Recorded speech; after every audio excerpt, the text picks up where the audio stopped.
Buenas tardes chicos a todos ustedes, qué bueno que están puntuales como siempre, ya chicos. Vamos a tratar estos dos temas, ¿no es cierto? Uno ya en parte ya lo conocemos y el otro, que es el que vamos a comenzar a profundizar, que son las reacciones adversas y que va a ser como una especie de break, ¿ya? Lo otro, mi intención en estas clases es que vayamos aprendiendo, ¿ya?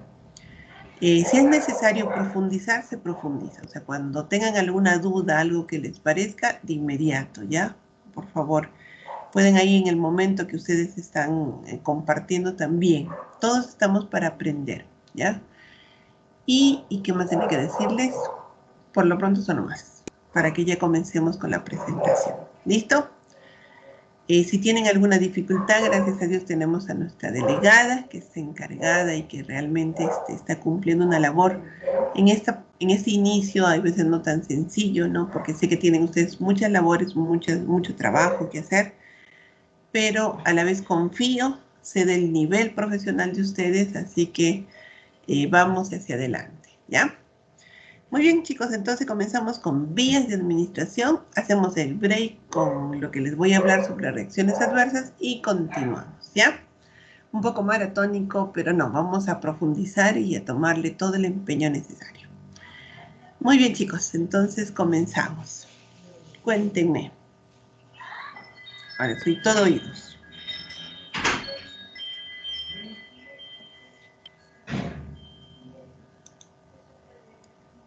Alguien que haya ingresado y que no lo haya llamado, por favor, también aprovechando mientras van cargando la presentación.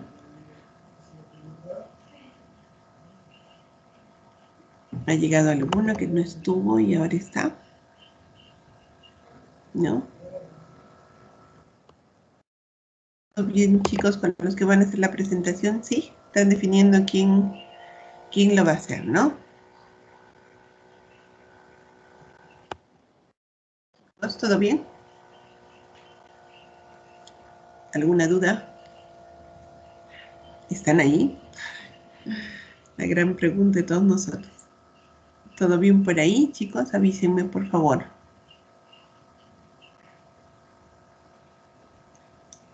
Sí, está bien.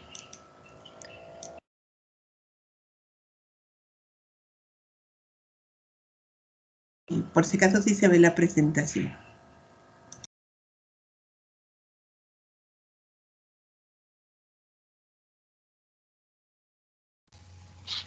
Ya, ante todo, muy buenas tardes, doctora. Les vamos a presentar el tema de vías de administración y formas farmacéuticas.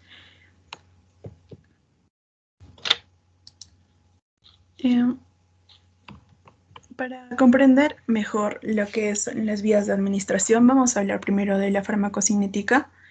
La farmacocinética va a estudiar cómo va a actuar el organismo frente al fármaco. Se define como un conjunto de procesos biológicos en los que se ve la experimentación del fármaco desde el punto de vista de su administración.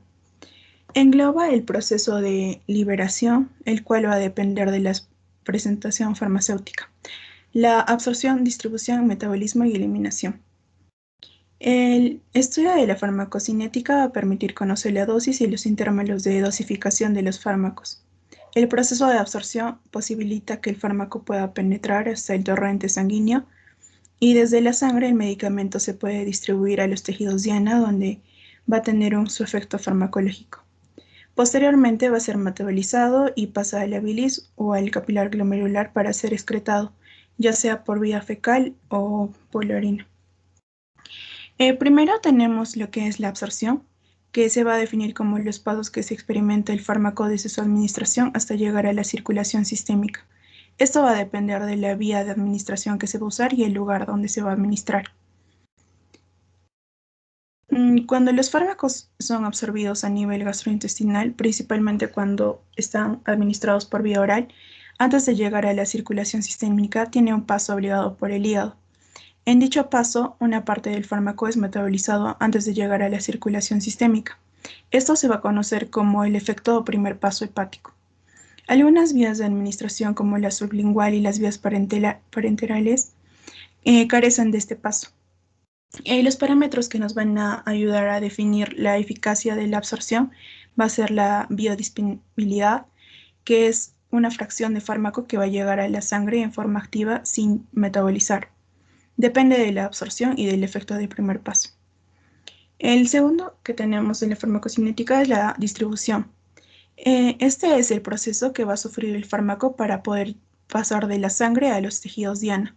Los fármacos pueden viajar por la sangre libremente o unidos a proteínas plasmáticas como la albúmina.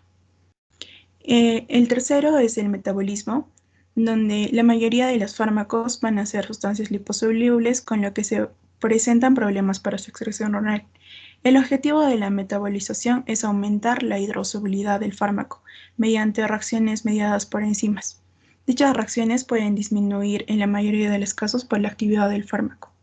Y por último tenemos la eliminación o excreción, que es la expulsión del fármaco o de sus metabolitos del organismo. Existen distintas vías de eliminación, pero las principales es la vía renal o urinaria, que va a eliminar los fármacos hidrosolubles, y la vía biliar o fecal, que va a eliminar los fármacos liposolubles que son de gran tamaño.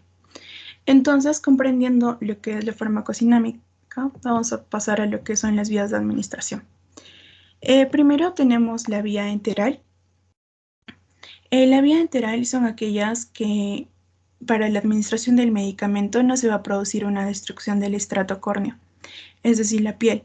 Los fármacos administrados por esta vía van a atravesar la piel como cosas intactas en las vías enterales, como son la vía oral y la vía sublingual. En la vía oral, los medicamentos van a ser administrados con facilidad por el propio paciente y no va a haber casos de sobredosis, ya que estos se pueden controlar con antídotos. Se va a dividir en preparaciones con cubierta entérica y preparaciones de liberación extendida. Las preparaciones de cubierta entérica están conformadas por una cubierta, la cual recubre el químico y va a proteger los medicamentos del ácido gástrico, llevándolos al intestino, el cual es menos ácido, donde se va a disolver este recubrimiento y liberando el fármaco que es. Y luego tenemos las preparaciones de liberación extendida, en los cuales tienen un recubrimiento especial que controla la liberación del fármaco para que haya una absorción más lenta y la duración de este sea más prolongada. Vamos a tener sus ventajas y desventajas. Las ventajas de la vía oral es que es una vía que es de administración cómoda, barata y adecuada para el tratamiento domiciliario y crónico. Es una vía de elección y no presenta complicaciones, puede ser controlada por el mismo paciente.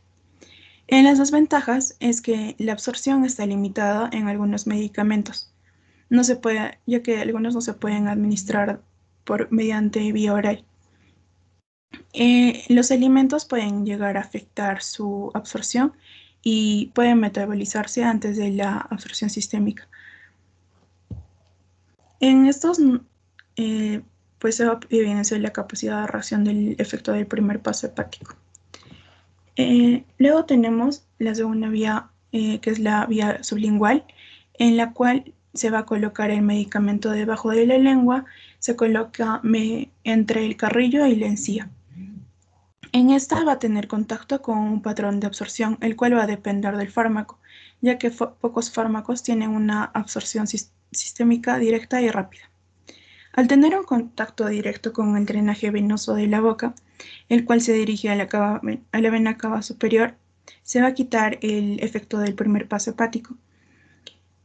Entonces tenemos el patrón de absorción, el cual depende del fármaco, ya que pocos fármacos tienen esta absorción sistémica directa, y sus ventajas y desventajas. Las ventajas, primeramente, sería que evita el efecto del primer paso, deriva la destrucción por el ácido gástrico y mantiene la estabilidad del fármaco.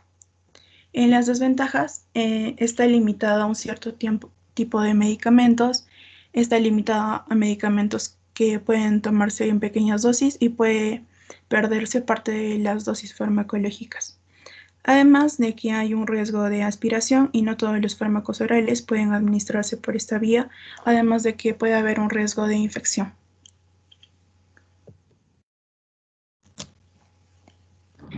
Ahora continuando con la vía parenteral va a introducir los fármacos directamente en la circulación sistémica. Esta administración parenteral se va a utilizar para fármacos que se absorben de forma deficiente o que son inestables en las vías gastrointestinales.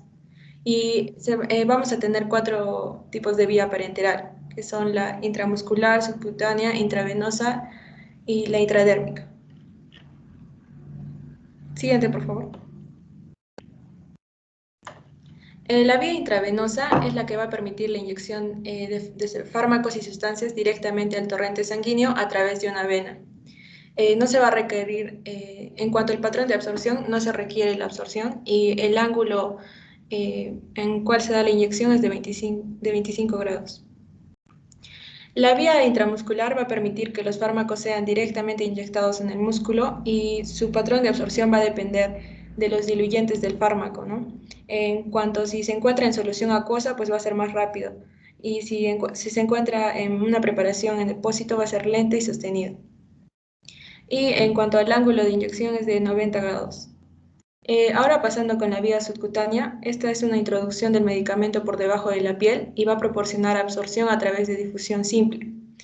Además, también depende de los diluyentes del fármaco, pues si se usa solución acuosa, la absorción va a ser más rápida, mientras que si se usa preparaciones en depósito va a ser lenta y sostenida. Y el ángulo para la inyección que se usa es de 45 grados. Por último tenemos la intradérmica, que consiste en la inyección a la dermis, a la capa más vascular de la piel, debajo de la epidermis, y es lenta en cuanto a su patrón de absorción, es lenta y sostenida, y la inyección tiene un ángulo de 10 a 15 grados. Siguiente, por favor. Bueno, ahora vamos a hablar de la vía intravenosa. Las principales ventajas de la vía intravenosa es que suele ser valiosa para uso de emergencia, ya que, como dijimos, tiene efectos inmediatos, ¿no? Potencialmente inmediatos. También va a permitir un efecto rápido y un grado máximo de control sobre la cantidad de fármaco que se administra, y es útil para fármacos que no se absorben por vía oral. En cuanto a las desventajas que tenemos, puede ser de que existe un mayor riesgo de los efectos adversos. También no es adecuado para las soluciones oleosas o poco hidrosolubles y se va a requerir de una técnica antiséptica estricta. La mayoría de sustancias se debe inyectar lentamente. En cuanto a los lugares utilizados por esta vía, podemos ver que tenemos a la vena cefálica media, a la basílica media en la extremidad superior, también tenemos a la vena yugular interna en el cuello y otras zonas en distal del antebrazo podemos encontrar a la cefálica accesoria y la antebraquial mediana. Algunos ejemplos de fármacos administrados por esta vía pueden ser la vancomicina y la heparina. Siguiente, por favor. Siguiente. No sé si podría mostrar el video. A ver, muéstralo. Desde el 0.43, por favor.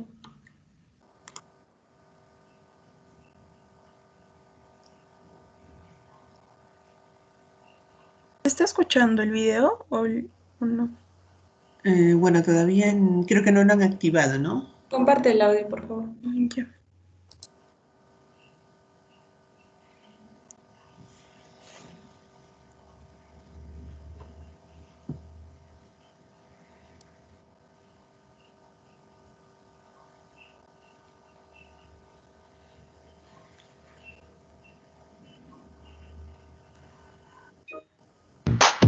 Desde el 0.43, por favor.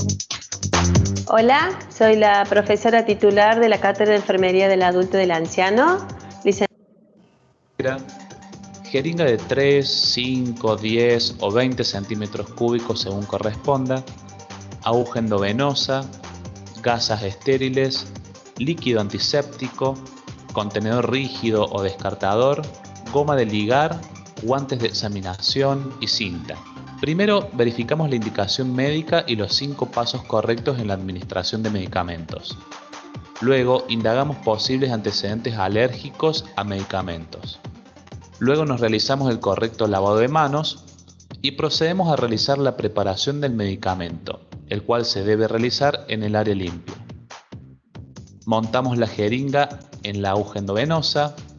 Luego rompemos la ampolla por el área marcada utilizando una gasa embebida con alcohol.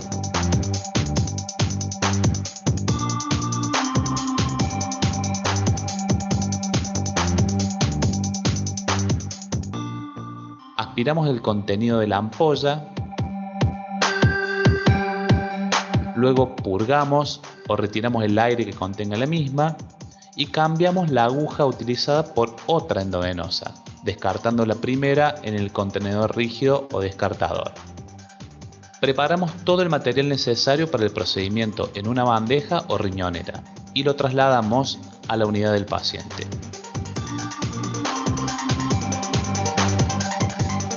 Le explicamos al mismo el procedimiento a realizar, tratando de mitigar los miedos y temores. Realizamos nuevamente el lavado de manos, nos colocamos los guantes de examinación y colocamos la liga entre 8 a 10 centímetros, aproximadamente por arriba de la vena elegida, y solicitamos al paciente que abra y cierre el puño de la mano. La zona donde se va a punzar requiere de una limpieza o asepsia mediante arrastre que empieza desde arriba hacia abajo con solución de alcohol iodado, procurando siempre no tocar la zona limpia. Introducimos la aguja en el ángulo según la profundidad de la vena, siempre con el bisel hacia arriba y siguiendo el trayecto venoso. Aspiramos lentamente para verificar el retorno venoso. Una vez verificado el retorno, quitamos la ligadura y administramos lentamente el medicamento indicado. Al finalizar la administración del fármaco, retiramos lentamente la aguja realizando una presión con gasa estéril en la zona de punción por 1 minuto aproximadamente. Luego, descartamos la aguja en un contenedor rígido o descartador.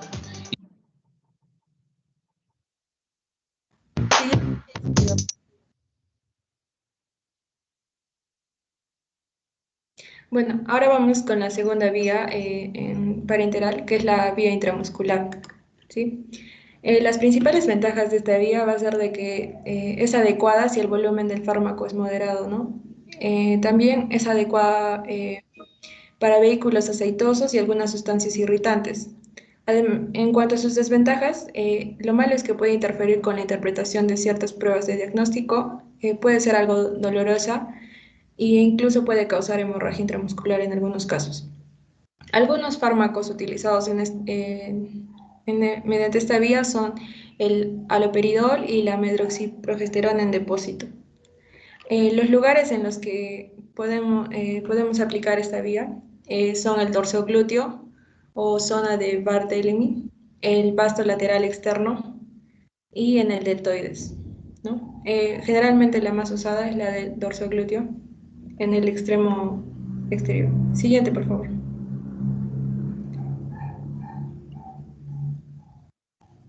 Ahora les voy a presentar un video rápido también de cómo se hace la administración de este fármaco, mediante esta vía. Función. El glúteo lo dividimos en 4 partes y el medicamento debe ser administrado en el cuadrante superior externo para evitar puncionar el nervio ciático.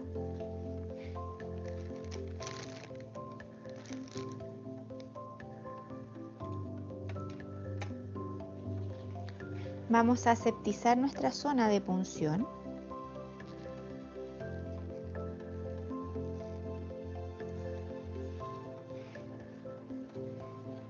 Y entonces administramos, hagamos bien esta jeringuita, que no tenga airecito, y estamos en condiciones entonces.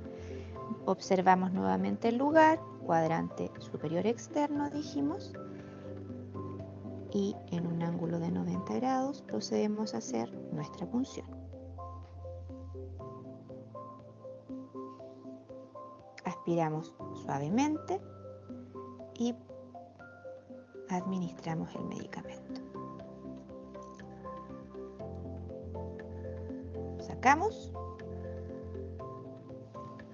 Y con un algodoncito seco decimos ay.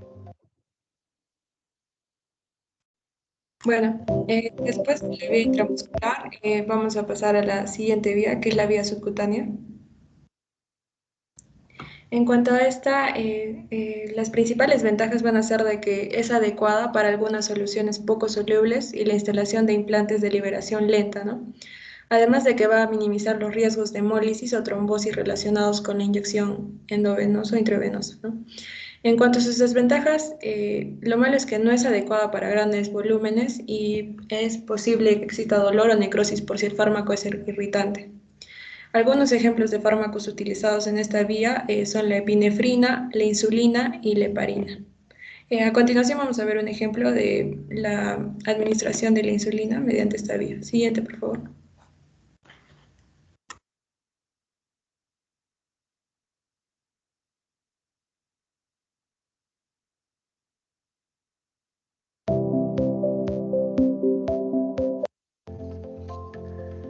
Bien, entonces vamos a ir verificando. Lo primero es tener nuestra insulina cristalina, torulitas para hacer limpieza, jeringa y una bolsita para nuestro material de desecho. Bien, vamos a preparar entonces nuestro medicamento.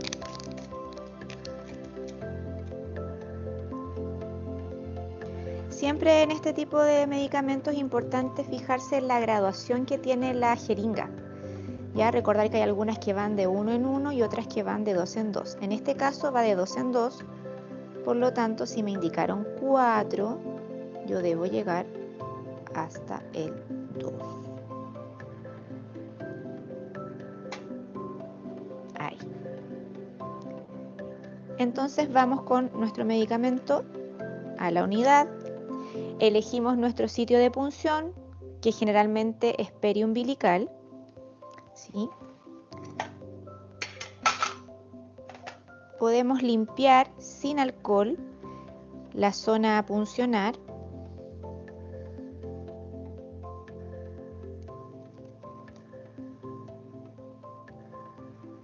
Tomamos la piel,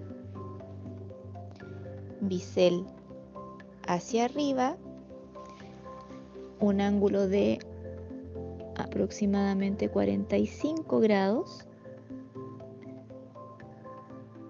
Introducimos.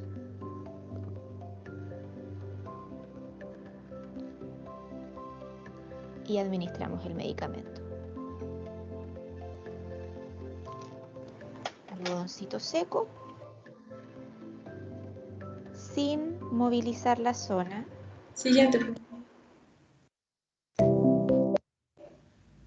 Por último, vamos a tener dentro de estas vías parenteral, de la vía parenteral a la vía intradérmica. La vía intradérmica, en cuanto a sus ventajas, bueno, primero recordar de que la vía intradérmica consiste en la inyección a la dermis, que es la capa más vascular por debajo del epidermis. En cuanto a sus ventajas, los agentes para determinación se suelen usar, en cuanto a los agentes para determinación diagnóstica y de sensibilización suelen administrarse por esta vía, ¿no? Y en cuanto a sus desventajas, es la dificultad un poco en la técnica y también el volumen de inyección pues es reducido para el fármaco que se administre por esta vía. Algunos ejemplos de fármacos tenemos a los anestésicos locales. Siguiente, por favor. Bueno, continuando con las vías de administración, otras vías aparte de las ya mencionadas están la inhalación, intratecal, tópica, transdérmica y rectal. Siguiente diapositiva. La primera vía que vamos a ver es la inhalación. La inhalación es una vía que actúa a través de las mucosas de las vías respiratorias. Se usan fármacos en su forma gaseosa para que se dispersen como aerosoles y así tengan un efecto rápido y directo sobre la mucosa del tracto respiratorio. Y en este tipo de administración tenemos dos casos, por nebulizadores e inhaladores. El uso de nebulizadores está más prescrito para menores, puesto que no son muy constantes con el uso de inhaladores. En el caso de los nebulizadores, lo que utilizan es un sistema que va a convertir en microgotas, tipo como si fueran niebla, un medicamento de carácter líquido o mezclado con agua. Luego en los inhaladores, mediante el uso de válvulas, cartuchos y un contenedor externo, el propio paciente puede administrárselo para aliviar, sobre todo en pacientes en caso de asma, por ejemplo. Las ventajas de esta vía es que es rápida, cómoda para el paciente y sus efectos, ya sea cualquier molestia o desagrado, desaparecen con rapidez. Y las desventajas de esta vía es, por ejemplo, la posible irritación de la mucosa bucal por acción del fármaco que se administre, sobre todo en el caso de inhaladores. Es costosa porque, ya que es un efecto fugaz, rápido, constantemente se va a estar utilizando y gastando los cartuchos, lo cual va a ser mucho más costoso. Siguiente diapositiva. La vía intratecal y la vía intraventricular. Estas vías son más que todo utilizadas para evadir la barrera hematoencefálica.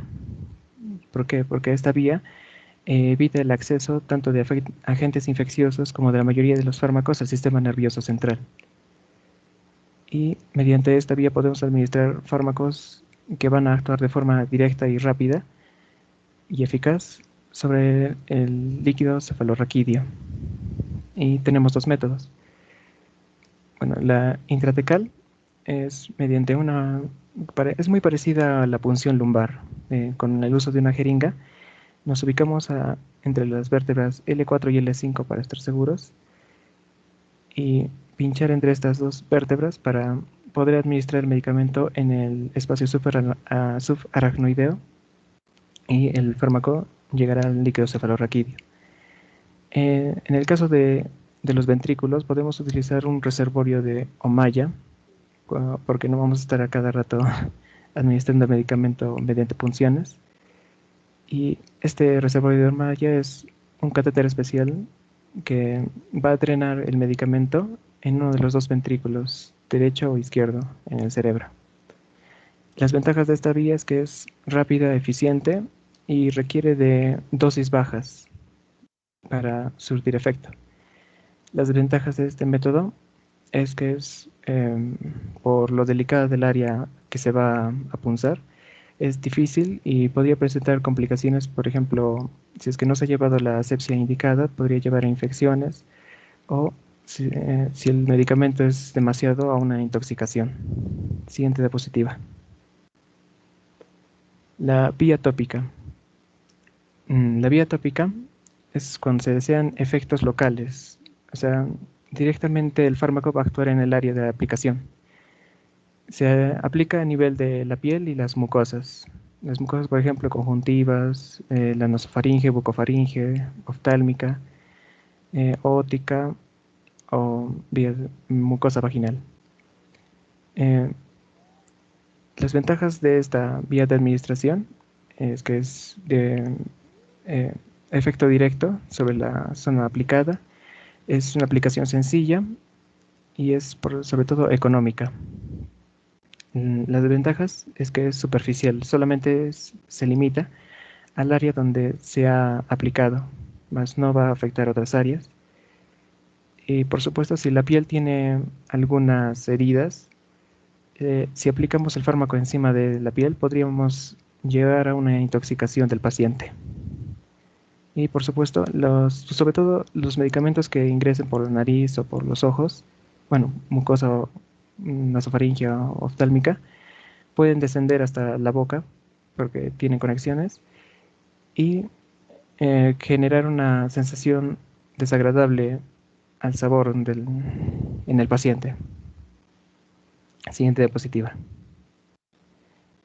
La vía transdérmica es muy parecida a la tópica en el sentido de que se aplican sobre la piel, pero El efecto de un medicamento transdérmico es que no se va a dar en el área de aplicación, sino que será un efecto sistémico. ¿Por qué? Porque la característica de estos fármacos es que son bastante lipofílicos y de un bajo peso molecular.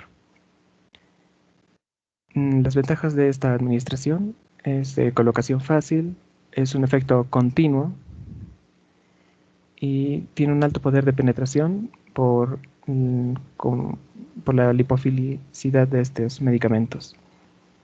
Las desventajas de esto es que puede generar alergias, problemas dermatológicos, sobre todo por el área que sea aplicada.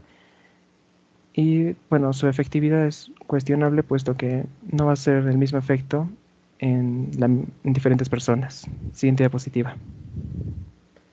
Y por último, la vía rectal. Esta vía es como una alternativa en caso de pacientes que estén vomitando mucho, en caso de úlceras, en las que el paciente no pueda tener el medicamento puesto que dañaría el tracto gastrointestinal. Y por supuesto también este fármaco, bueno, esta vía va a evitar que el fármaco pueda ser biotransformado por el hígado. Bueno, una mínima parte del fármaco será biotransformado. Y también permitirá que las vías gastrointestinales no destruyan parte del fármaco que va a ser administrado. Las ventajas de esta vías es que evita la destrucción del fármaco, se administra durante gastritis o presencia de úlceras, o en falta de colaboración, por ejemplo, cuando un paciente está vomitando demasiado. Y las desventajas es que esta aplicación es incómoda. En algunos casos, materia fecal puede obstruir estos dispositivos para la aplicación del medicamento. Y también algunos de estos medicamentos pueden generar una irritación a nivel de las mucosas del recto. Siguiente diapositiva.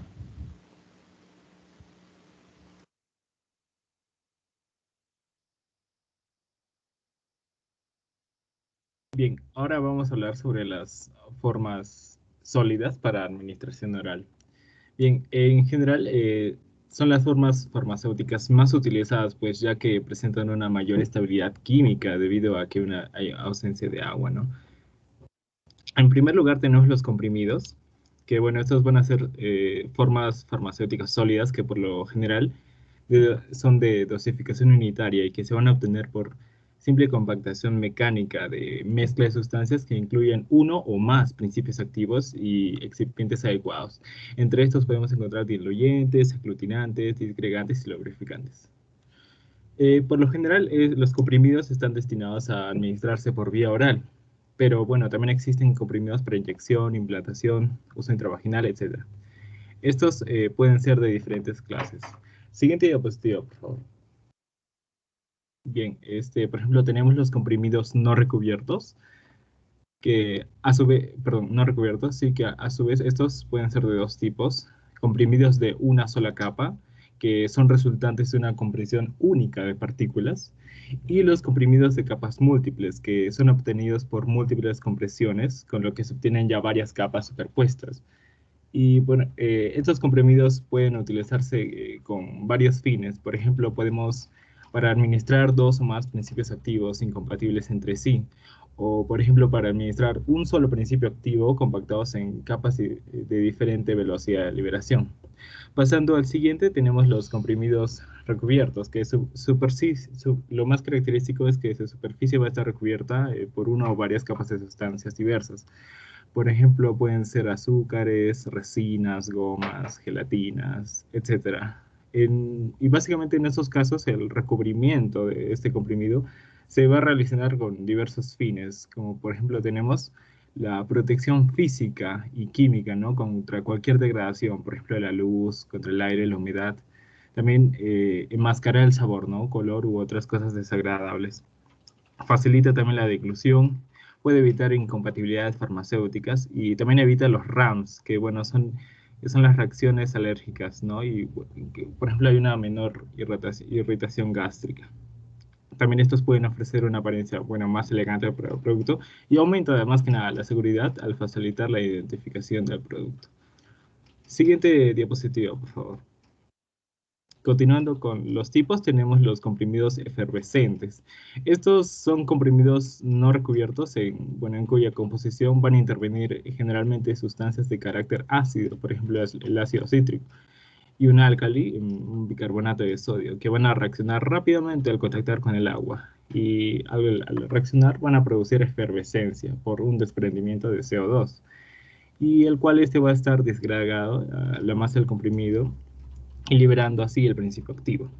Estos comprimidos se suelen emplear para administrar, por ejemplo, analgésicos, preparados antigripales, vitaminas, sales de sodio y potasio.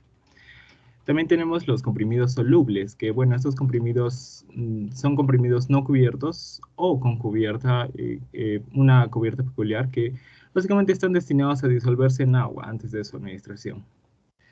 Pasando con los comprimidos dispersables, estos son no cubiertos o también pueden ser con cubierta, que están destinados a dispersarse un líquido, por ejemplo el agua o la leche materna, siempre antes de su administración. Y así van a originar una dispersión homogénea. Estos comprimidos básicamente se utilizan en niños.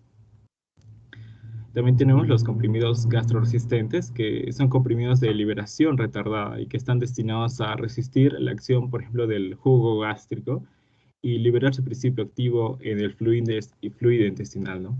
Estos generalmente se van a preparar de gránulos o partículas y que van a venir recubiertas ya de un recubrimiento gastroresistente. Y la utilidad es la misma, ¿no? En cápsulas gastroresistentes. Estos comprimidos son de cubierta entérica y no se deben partir. Siguiente diapositiva, por favor. Bueno, siguiendo tenemos otro tipo, que son los comprimidos de liberación modificada. Las formas farmacéuticas de liberación modificada, o por sus siglas FFLM, se van a preparar con excipientes especiales y para controlar la velocidad, el lugar o el momento en que se va a liberar dicho principio activo. Estos a su vez pueden ser cubiertos o no, y hay 5 tipos de estos. Tenemos el primer tipo, los comprimidos de liberación acelerada, también llamados bucodispersables, que van a ser comprimidos que no están cubiertos y se van a disolver instantáneamente en la cavidad bucal, sin necesidad de administrar líquidos. El segundo tipo tenemos los de liberación retardada o también diferida, que en este caso el principio activo va a ser liberado en un momento distinto a la de la administración, pero no se prolonga el efecto terapéutico. El siguiente tenemos la liberación prolongada o también llamada sostenida o continuada, en que el principio activo se va a liberar durante un tiempo prolongado después de la administración y también a una velocidad constante con el objetivo de que, bueno, esta absorción sea constante y se reduzcan fluctuaciones. También tenemos el de liberación pulsátil o repetida, que básicamente están diseñados para que el principio activo sea liberado en varias fases. Generalmente son 2, una de forma inmediata y otra de un tiempo predeterminado. Y la finalidad de es coincidir la liberación del principio activo con determinados ciclos circadianos hormonales, o también con momentos del día en el que se quiera alcanzar niveles séricos efectivos, ¿no? Y finalmente los bioadhesivos o mucoadhesivos también, que poseen excipientes poliméricos, como gomas, gelatinas, derivados de celulosa, por ejemplo, etc. Y que van a intervenir con la mucina de las mucosas, formando así enlaces que provocan adhesión de forma farmacéutica a través de todo el tracto gastrointestinal. Siguiente diapositiva, por favor. Bien, aquí tenemos un pequeño cuadro en que podemos ver las formas farmacéuticas, como ya había dicho, de liberación acelerada. Esta se va a disolver rápidamente sin necesidad de administrar líquidos. La liberación diferida, que es retardada, o van a ser diseñados para resistir el medio gástrico, ¿no? No van a prolongarse un efecto terapéutico. Liberación prolongada, que como dije, diseñados para prolongar niveles séricos del principio activo. Y también tenemos los sistemas flotantes y bioadhesivos, que están diseñados para aumentar el periodo de permanencia del medicamento dentro del tracto gastrointestinal. Y bueno, aquí unos ejemplos de cada tipo. Siguiente diapositiva, por favor. Pasando también ahora tenemos las ventajas y las desventajas de estas formas farmacéuticas. Por ejemplo, en ventajas tenemos que hay un mayor cumplimiento y aceptación por parte del paciente, y la menor frecuencia de la dosis evita olvidos también. tenemos que este efecto terapéutico se va a prolongar durante más tiempo. Este tratamiento se va a completar con una mejor cantidad total de fármaco y disminuye la frecuencia de los RAMs. También se van a obtener niveles plasmáticos controlados y va a haber disminución de trastornos relacionados con intolerancia gástrica. En cuanto a los inconvenientes o desventajas, es más de especial cuidado en la manipulación, ¿no? Deben deglutirse enteros sin masticar. Esto tampoco se puede fraccionar. Hay un riesgo de dosificación y efectos tóxicos. También hay dificultad para interrumpir inmediatamente el tratamiento si aparecen RAMs intensas, como dije, reacciones adversas de los medicamentos. Y bueno, también tienen un mayor costo. Siguiente diapositiva, por favor. Bien, ahora tenemos, siguiendo los comprimidos bucodispersables.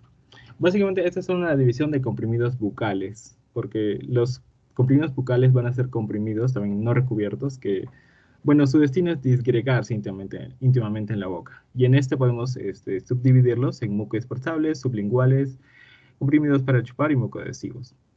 Hablando de los mucodispersables, bueno, estos son no cubiertos que, como dije, se disuelven rápidamente en la boca. O sea, no requieren una ingesta de agua antes de ser tragados. Los sublinguales van a ser de pequeño tamaño y van a contener excipientes que van a permitir que se dispersen y se puedan disolver rápidamente en la saliva. Y dando esto, liberando el principio activo que va a ser rápidamente absorbido por la mucosa oral. Pasando con los comprimidos para chupar, bueno, por lo general estos van a ejercer una acción local, por ejemplo, antiséptica, analgésica, un antiinflamatorio, etcétera, ¿no? En la región bucofaringea. Y los comprimidos mucoadhesivos, estos se van a aplicar en la región de la encía, en donde va a permanecer adherido hasta que se tenga que retirar. Y el principio activo es liberado ya a ese nivel y va a ser absorbido a través del mucoso bucal. Y bueno, también hay uno más, que bueno, son los masticables, que son especialmente para pacientes con dificultades de deglutir. Siguiente diapositiva, por favor. Bueno, rápidamente también las ventajas y desventajas de cada uno de ellos, como podemos ver aquí. Siguiente diapositiva, por favor. Bien, pasando a otro tipo de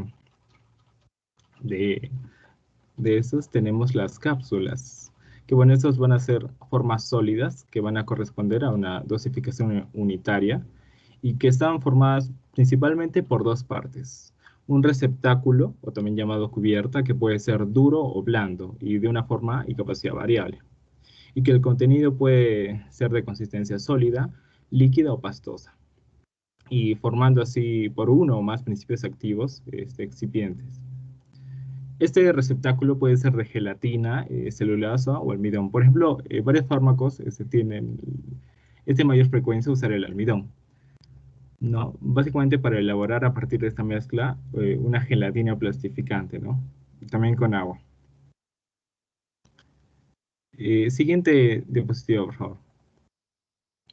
Ahora, en la clasificación de cada una de estas cápsulas, tenemos las duras, blandas, con cubierta gastroresistente y de liberación moderada. Hablando sobre las cápsulas duras, en esta el receptáculo va a estar formado por dos partes cilíndricas, en las cuales uno de los extremos va a ser redondeado y otro va a estar cerrado. No, o sea, redondeado y está cerrado, y el otro va a estar abierto. Las cápsulas blandas, o también llamadas perlas, que en esta el receptáculo va a estar formado por una sola pieza y presentan formas variadas. Estas se diferencian de las cápsulas duras porque hay más flexibilidad del receptáculo y también por los excipientes, que por lo general se diluyen, son diluyentes óseos. Las cápsulas con cubierta gastroresistente, bueno, estas cápsulas son más de liberación retardada y que van a ser preparadas de manera que su cubierta pueda resistir, por ejemplo, el jugo gástrico y se disuelva fácilmente por acción del fluido intestinal. De estas pueden prepararse de dos maneras. Una puede ser, por ejemplo, llenando cápsulas normales con granulados o partículas que posean una cubierta gastroresistente. O también puede ser que recubramos los receptáculos con una cubierta gastroresistente, por ejemplo, cápsulas entéricas o enterosolubles. Y las cápsulas de liberación modificada, bueno, estas van a ser cápsulas duras o también blandas cuyo contenido o cubierta van a contener excipientes especiales o van a estar preparadas por un proceso especial que va a estar destinado a modificar la velocidad y también el lugar en donde el principio activo va a ser liberado. Siguiente diapositiva, por favor. Acá también vemos las ventajas y desventajas de las cápsulas de gelatina dura, como había dicho, ¿no? Por ejemplo, alguna de las ventajas es que son insípidas, la elaboración y la composición va a ser sencilla, esta va a proteger el principio activo de cualquier factor externo, por ejemplo, polvo, aire o luz. También va a permitir uno o más principios activos en una sola forma farmacéutica. Y van a felicitar que el paciente identifique los medicamentos por el color. Entre las ventajas, no va a poder flexionarse, no va a proteger el principio activo de la humedad, tampoco permite administrar principios activos que sean incompatibles con la cubierta, y también tiene limitaciones en su uso. Siguiente diapositiva, por favor. Ahora tenemos los sellos, que también se llaman obleas o discos, que, bueno, también se conocen como cápsulas amiláceas. Y estas van a ser formas farmacéuticas sólidas que consisten en una cubierta dura que va a contener uno o más principios activos. La cubierta de este sello va a ser de pan de ácimo, generalmente es harina de arroz, y que va a consistir de 2 secciones cilíndricas, no en planas prefabricadas. Y es importante recordar que antes de su administración, estos sellos se sumergen en agua durante unos segundos y se colocan recién en la lengua y se tragan con un sorbo de agua. Siguiente diapositiva, por favor. Pasando, tenemos también las píldoras, que, bueno, estas también van a ser sólidas y esféricas de dosificación unitaria, y que cada unidad va a contener uno o más principios activos que van a estar interpuestos en una masa plástica. Estas actualmente no están en tanto uso, que básicamente han sido desplazadas por los comprimidos y por las cápsulas. Siguiente diapositiva, por favor. También tenemos los polvos, que también van a ser sólidas de dosificación unitaria. Estas pueden contener uno o más principios activos y pueden ser formuladas con o sin excipientes. Los polvos suelen administrarse a una previa dilución extemporánea en agua o puede ser también en otros líquidos apropiados, aunque también existen algunos preparados destinados a ingerirse ya de manera inmediata, directamente. Siguiente diapositiva, por favor. También tenemos los granulados, que van a ser formas sólidas. Se van a presentar como pequeños granos, como podemos ver, de un grosor uniforme y también de forma irregular. Y bueno, al igual que los polvos, suelen administrarse una previa dilución en agua u otros líquidos, aunque también pueden ser preparados e ingerirse, como dije, directamente. De estos tenemos diversos tipos, que son los gránulos efervescentes, los recubiertos, gastroresistentes de liberación modificada. Siguiente diapositiva, por favor. Y por último, tenemos las gomas de mascar medicamentosas. Estas también son formas farmacéuticas sólidas, cuya base se va a componer principalmente de una goma, ¿no? Y que van a estar destinadas a ser masticadas, pero no tragadas. Tras su disolución o dispersión del principio activo en la saliva, estas básicamente están destinadas al tratamiento local de acciones bucofaringias y, bueno, en algunos casos también para tratamiento de enfermedades sistémicas. Esto siempre y cuando luego que el principio activo sea absorbido a través de la mucosa oral o del tracto gastrointestinal. Siguiente diapositiva, por favor.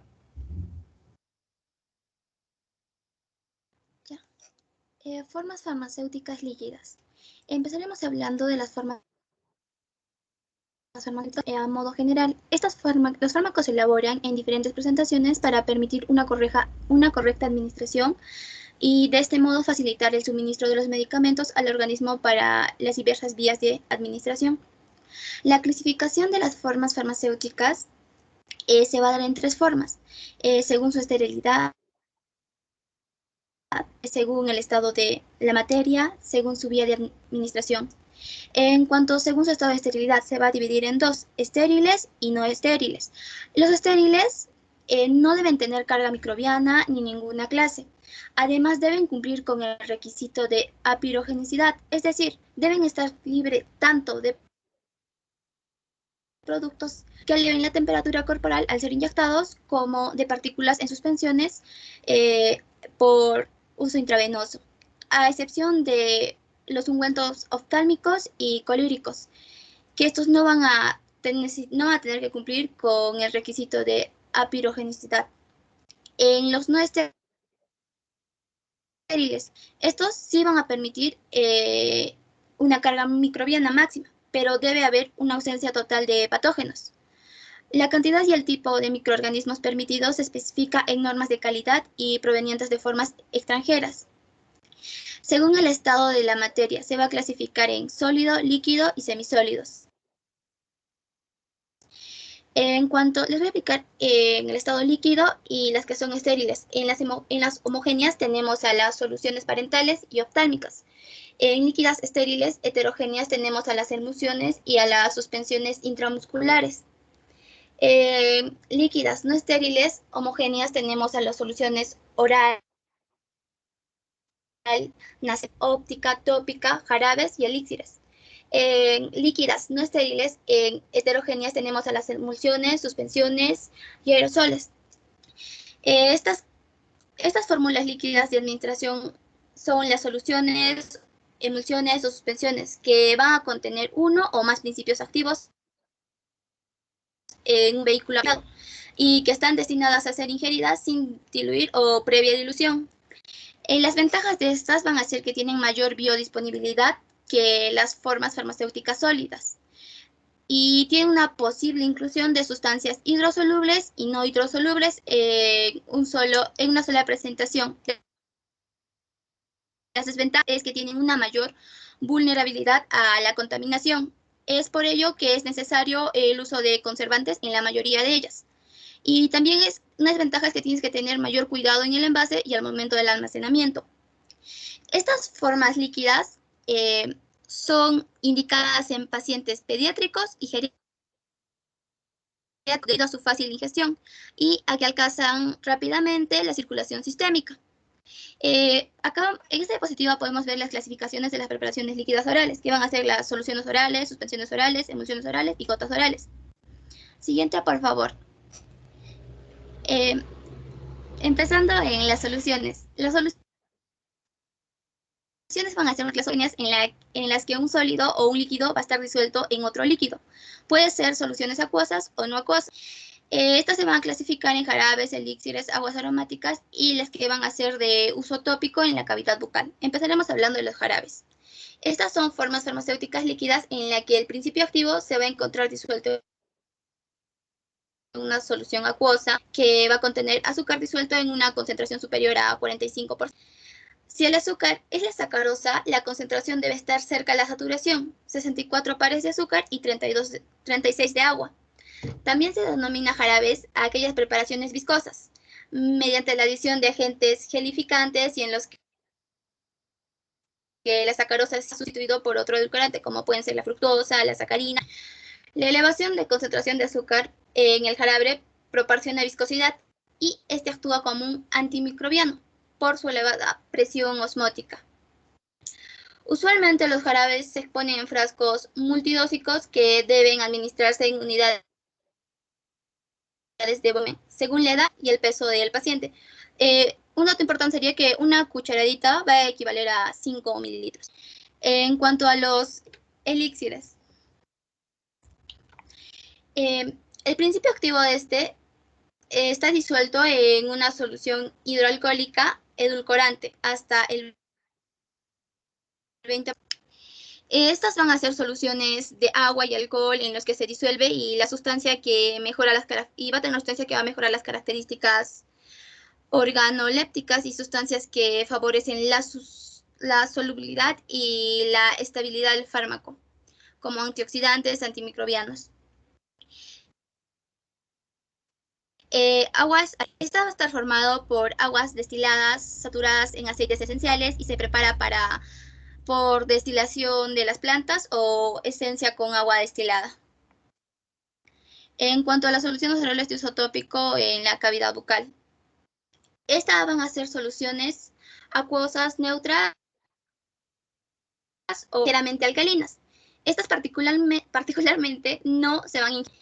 Estas son de acción local en la mucosa orofaringea, indicado para afecciones inflamatorias o infecciosas. Los Colutorios.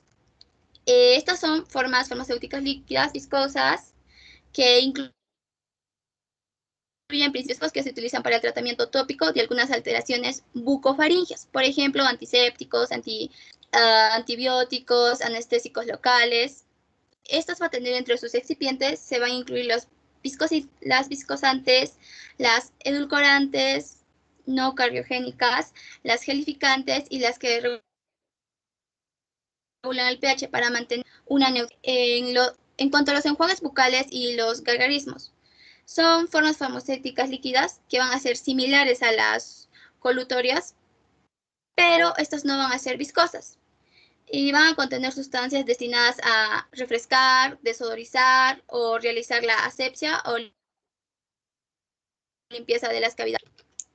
En cuanto a las ventajas y inconvenientes en las soluciones orales, las ventajas es que tienen son mejor para adaptar para niños y ancianos, son más fáciles de deglutir y tienen un mejor sabor. Su liberación rápida de los bioactivos y su dosificación, que es fácil. El inconveniente es que tiene mayor facilidad de contaminación bacteriana y fúngica, menor estabilidad de principios activos y cristalización de azúcar. Siguiente, por favor.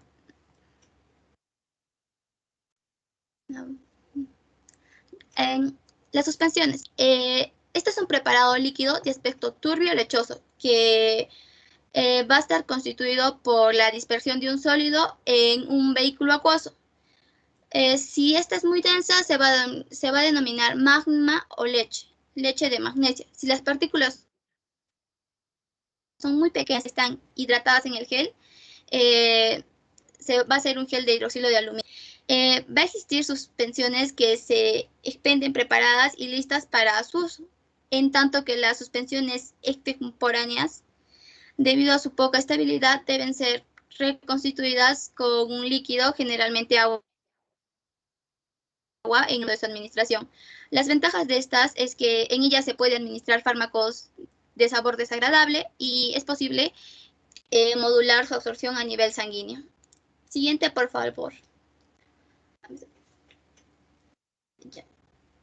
Esta es una forma farmacéutica líquida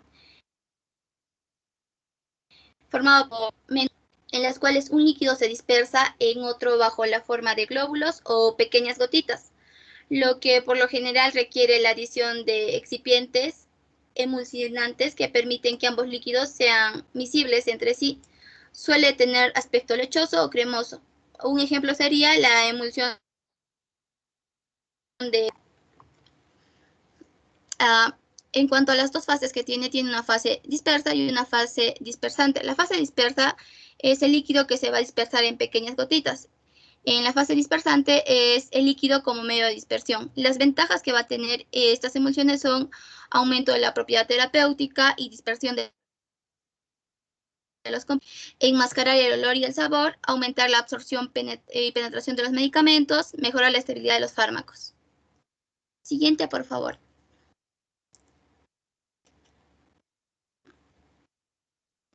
Las gotas orales. Esta va a tener un principio activo, por lo general, que va a ser muy potente, porque se va a requerir pequeños volúmenes que suelen ser disoluciones o suspensiones que contienen concentraciones de alcohol elevada hasta el 50%.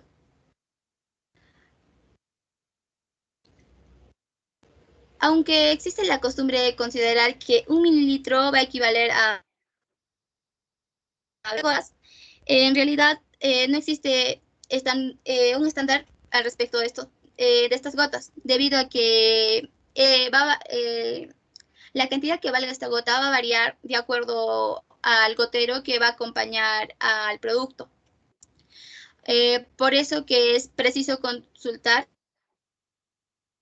el prospecto que acompaña a cada medicamento para evitar errores de dosificación, ya sea por exceso o por un defecto. La solución de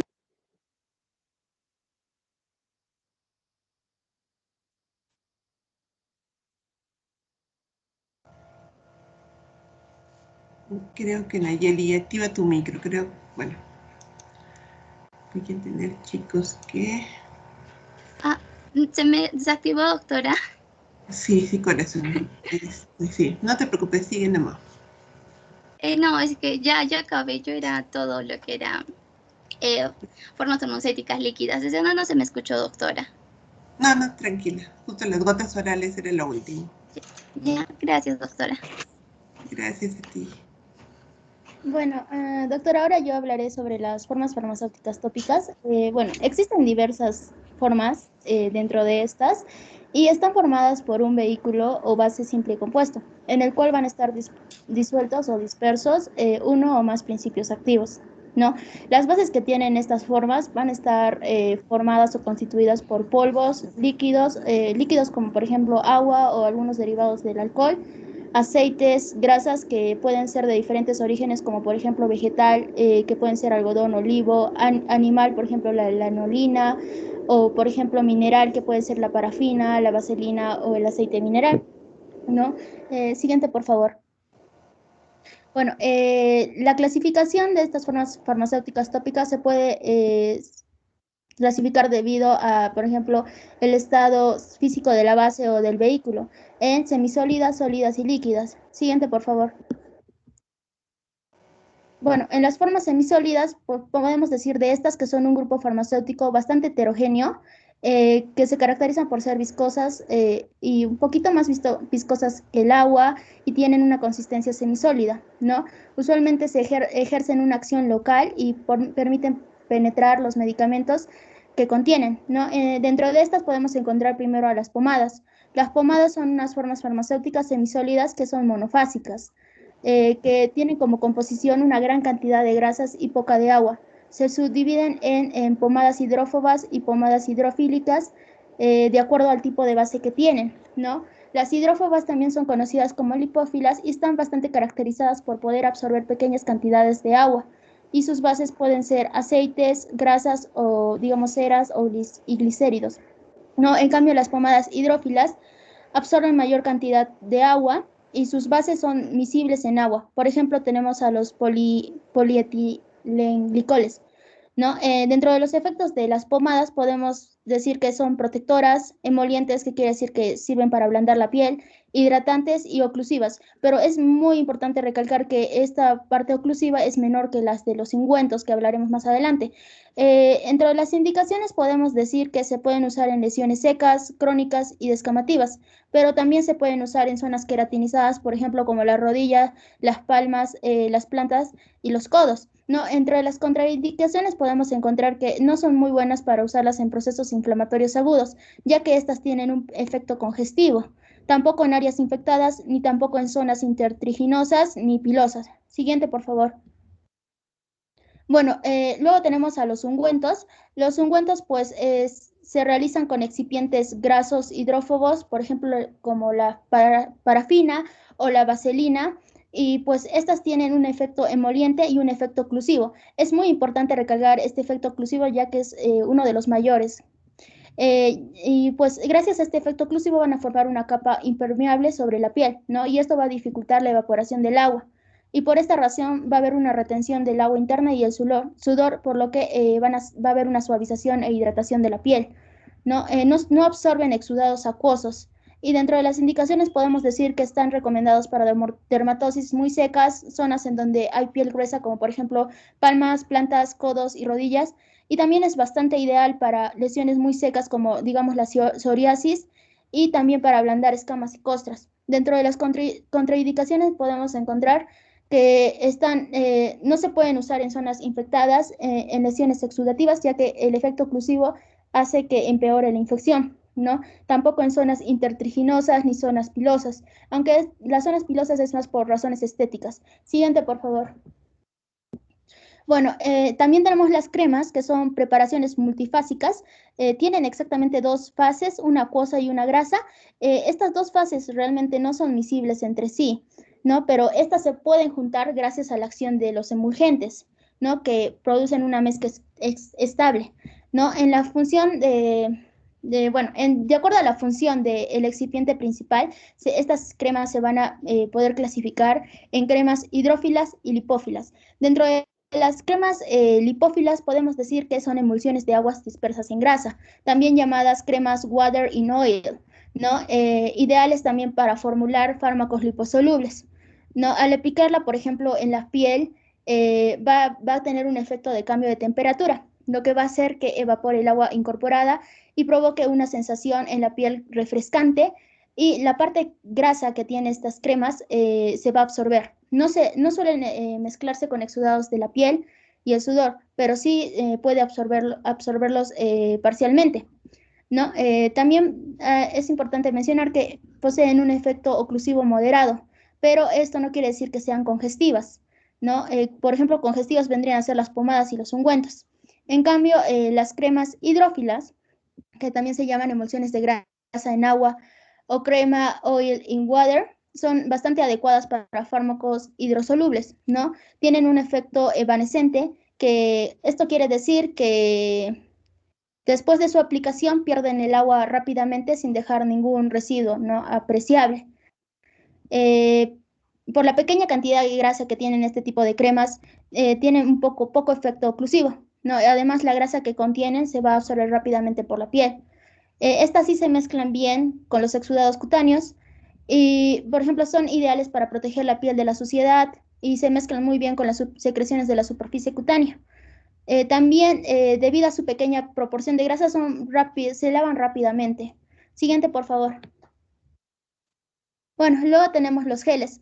Los geles también son formas semisólidas que están constituidas por un sistema coloidal transparente bifásico, ¿no? Que tiene una fase líquida y la otra fase vendría a ser una sustancia gelificante, que podría ser, por ejemplo, el polímero de celulosa o goma natural. Estos son bastante bien tolerados, ya que se licúan al contacto en la piel y pierden rápido el agua, ¿no? Por lo que tienen un efecto refrescante. Y también se los puede lavar fácilmente o retirar con el agua. También son bastante útiles en pieles grasas, ya que, como mencioné, no tienen lípidos, y por esta misma razón también son bastante útiles en zonas pilosas del cuerpo y en pacientes propensos al acné. Pero también hay que tener mucho cuidado con estos geles, ya que algunos tienen propilenglicol. Esto puede ser irritante y pues mejor es no usarlos en piel erosionada o en zonas intertriginosas. Siguiente, por favor.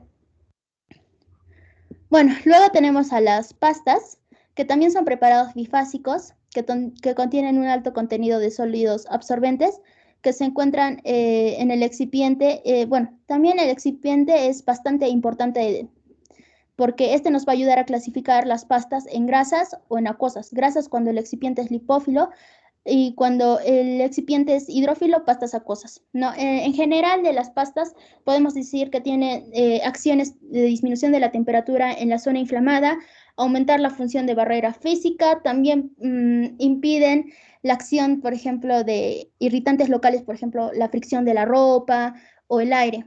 También tienen efecto refrescante y este efecto refrescante también ayuda en la disminución del picor o escozor de las lesiones. Bueno, tenemos pastas grasas y acuosos, como mencioné. Las pastas grasas suelen ser formadas por una fase de vaselina o de aceites o de la lanolina, sobre la cual va a estar dispersa polvos que también van a ayudar en la parte de la formulación de estas pastas, ¿no? Y son bastante útiles en casos severos como, por ejemplo, de psoriasis.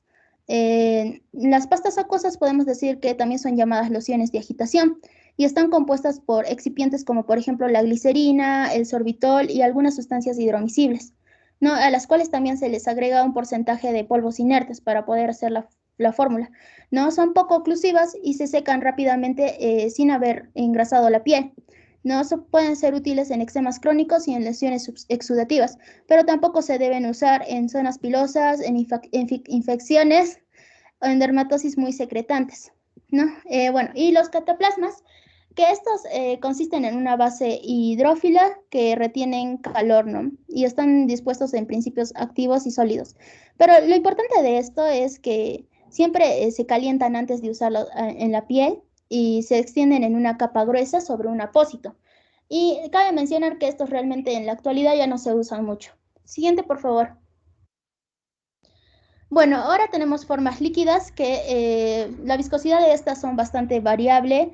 Entonces, dentro de las cuales encontramos las soluciones. Las soluciones son preparados monofásicos formados por un vehículo líquido no alcohólico, que por ejemplo pueden ser agua o polisorbatos, ¿no? También se pueden encontrar en ellos uno o varios principios activos, ¿no? Son bastante importantes debido a que calman, refrescan y limpian la piel, por ejemplo, de costras y escamas, y también de secreciones y residuos, ¿no? También son bastante útiles en dermatosis agudas, por ejemplo, también en lesiones que son medias húmedas y exudativas, ¿no? También en las zonas pilosas.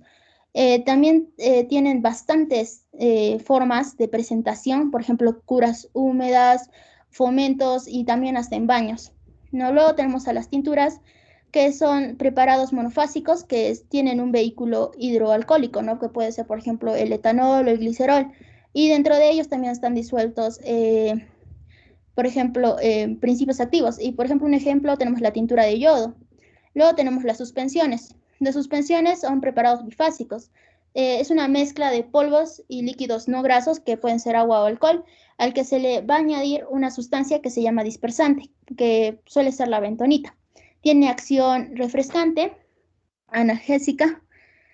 Y bueno, luego están las lociones, que también son preparados bifásicos, que bueno, también es una mezcla de polvos y líquidos, ¿no?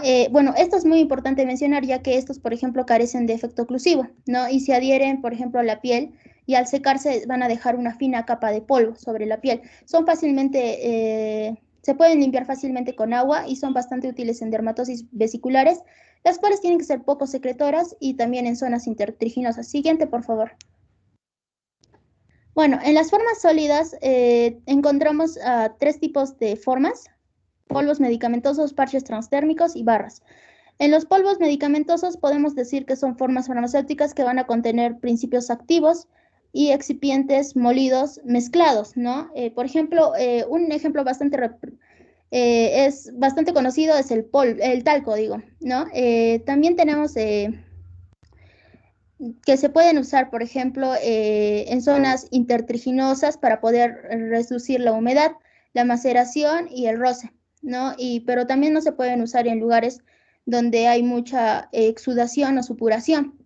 También tenemos los parches transdérmicos, que estas formas farmacéuticas se van a componer de tres componentes, que son la película protectora externa, de una lámina en donde se van a encontrar los principios activos y los excipientes, y de una membrana microporosa adhesiva, que esto nos va a permitir la liberación gradual del principio, ¿no? Tiene un efecto oclusivo y son bastante usados en los tratamientos de dolor, ¿no? También tenemos las barras, que contienen uno o varios principios activos, que pueden ser antisépticos, o bueno, tienen bastantes funciones y pueden ser aplicados para conseguir un efecto local en la piel o en las mucosas. Siguiente. Bueno, para finalizar hablaremos rápidamente de las formas farmacéuticas rectales. En la imagen podemos ver un ejemplo de supositorios, enemas, cápsulas rectales y preparaciones semisólidas. Siguiente diapositiva, por favor. Los supositorios es una forma farmacéutica sólida, mayormente es de forma cónica o cilíndrica y contiene una dosis de uno o varios principios activos disueltos o dispersos en un excipiente. Vamos a ver que esos supositorios están destinados a administrarse, como su nombre, por la vía rectal, en donde se van a disolver gracias al calor del cuerpo.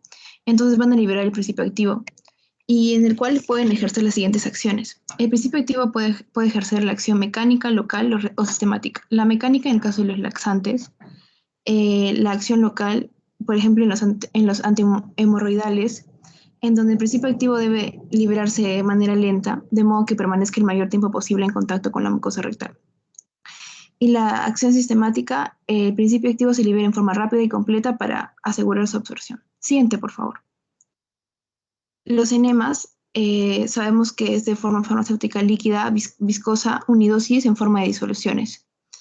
Esta se va a introducir en la porción terminal del intestino y están destinadas a tener un efecto local sistémico, o pueden ser utilizadas en métodos de diagnóstico. Las cápsulas rectales son blandas, de gelatina, alargadas, lisas, con recubrimiento lubricante y de tamaño similar a lo de los supositorios. Y las semisólidas, por ejemplo, las pomadas, las cremas y geles que ya lo mencionaron anteriormente, y se dispensan en envases provistos de un aplicador adecuado. Y va a tener un efecto local o sistémico. Siguiente, por favor. Otras formas farmacéuticas tópicas, encontramos las formas farmacéuticas vaginales, las oftálmicas, las nasales y las de la vía inhalatoria. Siguiente, por favor. En las vaginales tenemos a los óvulos, a los comprimidos y otras formas. En los óvulos, asumo que la mayoría lo conoce, son sólidas, unidosis de forma ovoidea y de consistencia blanda. Mayormente son usados para una acción local, antibiótica, antifúngica o antiinflamatoria. Los comprimidos es de forma farmacéutica sólida, en unidosis, de forma redonda o aplanada, y están designadas a ceder el principio activo lentamente. Su utilidad es de acción local. Otras formas podemos encontrar las cápsulas vaginales, a las espumas vaginales y otras preparaciones semisólidas. Siguiente, por favor. Las formas farmacéuticas oftálmicas son de forma farmacéutica estéril. Se administran en el globo ocular, en la conjuntiva, o pueden insertarse en el saco conjuntival. Vamos a tener ejemplos como los colirios, las preparaciones oftálmicas semisólidas y los insertos oftálmicos. Los colirios es la forma más usada. Clásico, puede presentarse como disoluciones o suspensiones estériles acuosas. Las reparaciones oftálmicas aumenta el tiempo de contacto del preparado con el ojo y podemos encontrar como ejemplo algunas pomadas, cremas o geles. Y los insertos oftálmicos, su forma farmacéutica es estéril, sólida o semisólida también, y esta se va a insertar en el saco conjuntival. En este caso, su forma de liberación es prolongada. Siguiente, por favor. Tenemos las formas farmacéuticas nasales, como su nombre lo dice, van a estar destinadas a administrarse en aquellas.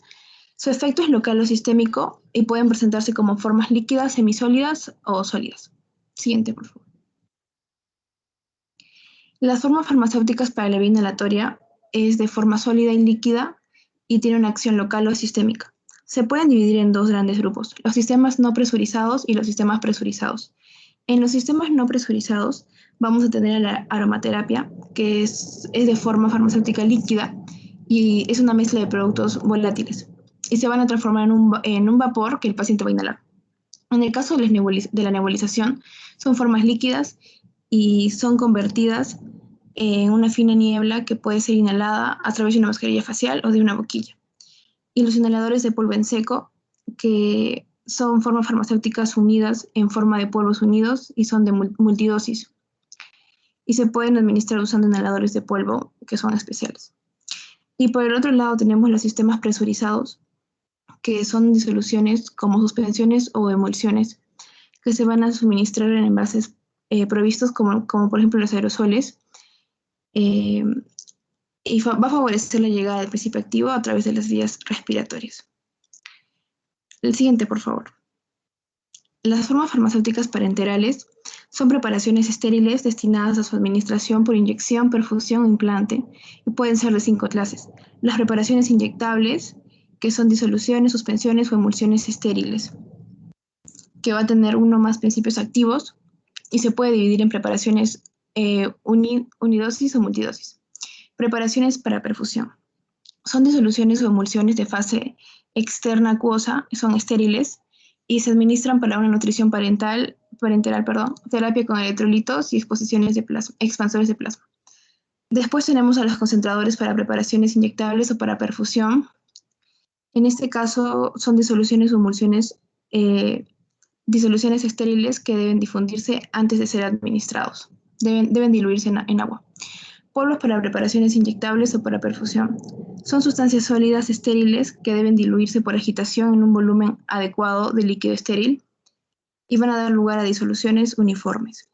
Y por último, los implantes, que son preparaciones sólidas y estériles, que su función es que están destinadas a liberar los principios activos durante un periodo de tiempo prolongado y se presenta de una forma y un tamaño adecuado para ser implantados. Siguiente, por favor.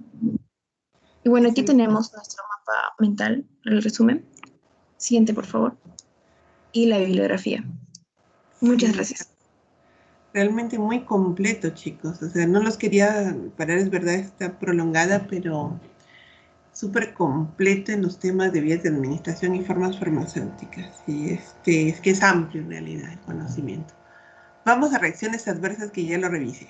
Ya, chicos, mientras van cargando, hablar de reacciones adversas, acuérdense, son todos los efectos no deseados del medicamento a dosis terapéutica, ¿ya? A dosis terapéutica.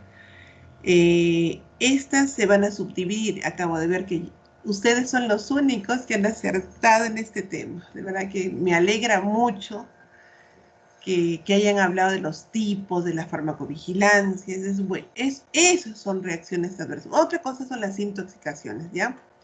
Entonces, chicos, vamos hacia el frente. Ya la vi la presentación y no se preocupen, a las 4 vamos a, sin caso no terminamos a las 4, continuamos la siguiente semana. Lo único que quiero pedirles es, sí, dime. No, disculpe, iba a hablar, pero continúe usted. No te preocupes. Vayan cargando la presentación, es lo que yo estoy más que todo haciendo un preámbulo mientras van cargando. Entonces, cuando la tengan listo, o van a hablarlo primero. Vamos a presentar rápidamente un vídeo de 90 segundos para amenizar esta presentación. Ya listo. A ver, veamos. ¿Se pueden escuchar? Sí. ¿Pueden escuchar el audio? No se escucha. No se escucha el audio. Está muy bueno. O sea, realmente, chicos, me están desafiando y está excelente. Está excelente. Ya debe ser. ¿Sí? Listo. Sí. Y yo le dije, amigo, no sabes de lo que soy capaz. No escucho que te rías. ¿Te sientes bien? Todo me da vueltas. En la mañana me tomé una pastilla para mi dolor de estómago y se me quitó, pero ahora estoy todo mareado. ¡Rayos, efemérido! Creo que estás padeciendo una sospecha de reacción adversa al medicamento. ¿Una qué? Yo solo había oído hablar de efectos secundarios, efectos adversos, efectos colaterales. ¿Tú de qué hablas? Mucha gente usa estas palabras para referirse a las sospechas de reacciones adversas a medicamentos. A veces cuando tomas medicamentos puedes sufrir algunos malestares como mareos, náuseas y ardor de estómago. Esa es una sospecha de reacción adversa a medicamento. ¡Genial! ¿Y ahora qué hago? Efemérido, debes reportar tu sospecha de reacción adversa al medicamento inmediatamente. ¿Reportarla? ¿Pero a quién? Pues a las autoridades de salud. Solo debemos decirles el efecto indeseable que sufriste con el medicamento. Puedes usar la aplicación Provigi para reportarlo. Los reportes son confidenciales y ayudan a las autoridades a prevenir riesgos en la población. ¡Listísimo! Bueno, ahora pasaremos a la presentación. Exacto, excelente, chicos. Los dejo entonces, excelente. Bien. Sí, muy bien, listo. Ustedes mismos son. Bien hallados estén todos, vamos a presentar un tema muy importante, que son las reacciones adversas a los medicamentos. Entonces, como hemos visto el vídeo, creo que voy a preguntar, no mentira. Voy a dar de 3 sinónimos que, digamos, están mal dichos, ¿no? Porque tienen su propio concepto. ¿Y cuáles son esos sinónimos? Efectos, bueno, entre comillas, efecto secundario, efecto colateral y reacción alérgica. Pero solo voy a decir estos 3. Claro, hay más, ¿no? Pero estos 3 son los que vamos a necesitar para poder entender mejor lo que vamos a ver. En palabras sencillas podemos decir que un efecto secundario es la consecuencia. Disculpen, ¿cómo agarran esto? Bueno. Iniciar presentación. Superior derecha. Gracias. Bueno. La consecuencia, ¿no es cierto? Yo tomo un fármaco y debo abstenerme de las consecuencias. Por ejemplo, los diuréticos. ¿Cuál vendría a ser la consecuencia? La hipopotasemia. Un efecto colateral, digamos, puede ser la sequedad de los labios, ¿no es cierto? Este fármaco que quiero que tenga un objetivo, pero lamentablemente se va a ir para otro lado. Donde quiero que vaya, pero también se puede ir para otro lado. Y otro ejemplo de esto tenemos, por ejemplo, la sequedad de los labios ¿no es cierto? Producto de los antidepresivos. Tenemos un concepto más que quiero detallar y que es importante porque estos tres, de forma implícita, van a estar dentro de toda la exposición. Lo van a ver. Y por último tenemos el concepto de reacción alérgica. ¿Qué significa? Tomo mi pastillita, pero a mi sistema inmunitario no le gusta. Bueno.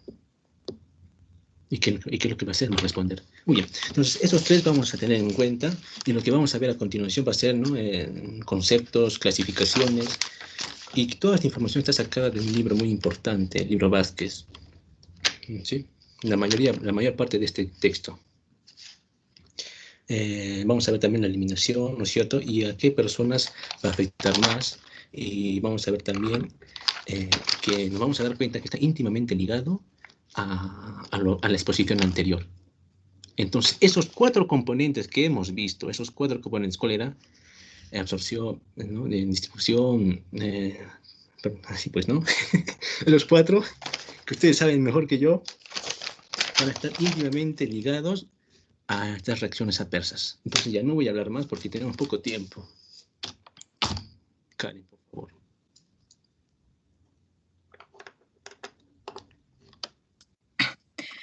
Bueno, vamos a hablar un poco sobre algunos conceptos generales y vamos a destacar la definición de la reacción adversa, que va a ser cualquier respuesta nociva y no intencionada a un medicamento. Y va a incluir cualquier reacción adversa derivada de cualquier uso al margen de los términos de la autorización de comercialización, abuso y errores de medicación. También nos va a beneficiar definir los siguientes términos que en ocasiones se consideran sinónimos de reacción adversa, a pesar de que no lo son, como el error de medicación, que va a ser el fallo no intencionado en el proceso de prescripción, dispensación o administración de un medicamento, bajo el control del profesional sanitario o del ciudadano que consume el medicamento. Los errores de medicación que ocasionan un daño en el paciente se consideran reacciones adversas, excepto aquellos derivados del fallo terapéutico por omisión de un tratamiento. De acuerdo a la toxicidad, este efecto es debido a la acción directa del fármaco, que en dosis elevadas puede producir una lesión celular, como ocurre en las sobredosis de paracetamol y en la insuficiencia hepática. En términos prácticos, todos los fármacos son tóxicos en sobredosis, aunque las dosis consideradas habituales pueden ser tóxicas en algunos pacientes con enfermedad hepática o renal. En la intolerancia, este es el efecto que se produce como consecuencia de la distinta sensibilidad que presentan los individuos a tales fármacos. El efecto secundario es un efecto que se produce no por la acción farmacológica principal, sino como consecuencia del efecto buscado, como por ejemplo en la hipopotasemia que aparece con algunos diuréticos, como ya también lo explicó mi compañero. En el efecto colateral, va a ser un efecto que forma parte de la propia acción farmacológica del medicamento y suele manifestarse en otro órgano o sistema. La reacción alérgica, que va a ser que el fármaco o sus metabolitos adquieren un carácter antigénico, provocando una reacción inmunitaria. La reacción idiosincrásica es una reacción determinada por factores genéticos, más que todo, que se caracteriza por la respuesta normal de algunos individuos frente a tales fármacos. El acontecimiento adverso significa que cualquier incidente perjudicial para la salud en un paciente o individuo de un ensayo clínico tratado como un medicamento, aunque no tenga necesariamente relación causal con tal tratamiento. Siguiente, por favor.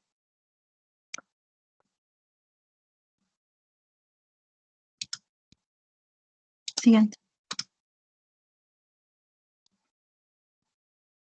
Bueno, aquí hay 4 puntos importantes. Primero es la metodología para la detección. Y para llevar a cabo estos estudios se pueden emplear distintas metodologías, pero las más frecuentes son la notificación espontánea, la revisión de historias clínicas y la observación directa. Cada método puede detectar diferentes tipos de reacciones adversas y no existe un medicamento de detección que pueda considerarse, como por decir, ideal. A veces es necesario utilizar varios para detectar la verdadera frecuencia de la reacción adversa. Por ejemplo, la revisión de historias clínicas es el método más sistemático para identificarlas. Sin embargo, también es el que más tiempo consume y es el más costoso. Además, hay que destacar que algunas reacciones adversas pueden no estar en la historia clínica, debido a que no hay métodos estandarizados de recogida de datos clínicos. También se van a plantear problemas de responsabilidad legal, la falta de conocimiento médico de la reacción adversa o los datos de la historia clínica que son incompletos. El segundo punto es la valoración de casualidad. Un punto crucial para evaluar las reacciones adversas es saber si existe una relación de casualidad entre la toma del medicamento y la reacción adversa.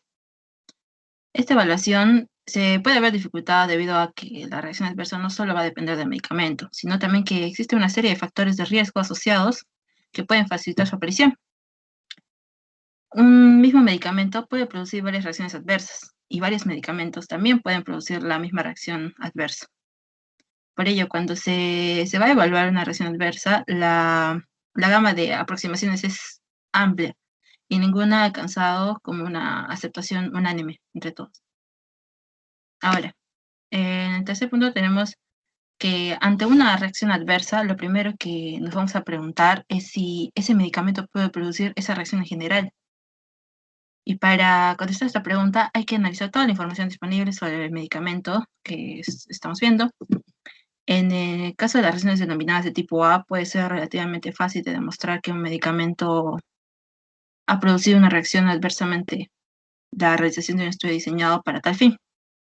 Pero hay que tener en cuenta también que esa reacción adversa puede observarse en algunos pacientes y en otros no, en función de determinados factores de riesgo. Sin embargo, en el caso de las reacciones adversas de tipo B, debido a su mecanismo de producción, estas reacciones no suelen ser reproducibles ni pueden evaluarse en estudios. La segunda pregunta que nos vamos a plantear es si el medicamento ha producido esa reacción adversa en concreto. Y la respuesta a esta pregunta va a depender de los datos registrados, de la información que se pueda obtener y de la experiencia de la persona que realiza la evaluación. De esta manera, lo que se evalúa es si existe una relación causal, y para poder establecerla se dispone de una amplia variedad de métodos estructurados y estandarizados de evaluación. Y para esto tenemos que hablar de uno de los primeros métodos de evaluación, fue diseñado por Karch y Lasagna en 1977, perdón, y que realizan una serie de preguntas dirigidas para conocer si existe una secuencia temporal entre la toma del medicamento y la reacción adversa. Si es una reacción ya conocida, y si la reacción se puede explicar con una causa alternativa, por un fármaco o por un cuadro clínico. Si mejorará al suspender la medicación y si reaparece tras la reexposición. Y así, en función de estas respuestas, se establecen las categorías de definido, probable, posible, condicional, dudoso y no relacionado. Una limitación de esta clasificación que acabo de mencionar es, por ejemplo, que para una sospecha de reacción adversa tras una administración de penicilina sea considerada definida. Es necesario someter al paciente a una reexposición. Así que si en la primera administración al paciente de la penicilina presenta un shock anafiláctico sin causa alternativa que le explique, esa primera reacción adversa solo puede clasificarse como probable, porque no va a ser ético que sometamos al paciente a una nueva reexposición teniendo en cuenta la gravedad de los síntomas que ha presentado. Bueno, siguiente. Bueno, por otra parte, cuando la reacción adversa no se conoce, disminuye automáticamente la reacción de casualidad. Ahora, en 1981, tomando como base el algoritmo que acabo de mencionar de Karch y Lasagna, Naranjo y Coles desarrollan otro sistema de evaluación que están viendo, que es el método para la valoración de causalidad de una reacción adversa. En este caso se realizan 10 preguntas que son cuantificadas con una puntuación de -1, 0, +1 y +2. Y según se responden las preguntas, se van acumulando una puntuación, ¿no? que posteriormente se traduce en unos criterios de casualidad, ¿cierto? Con una puntuación de 9 o 9 superior, probable con 5 a 8 puntos, posible de 1 a 4 puntos y dudoso si la puntuación fue de 0. La evaluación de causalidad es algo provisional, a medida que se incrementa el conocimiento. Algo clasificado como inesperado puede llegar a ser probable.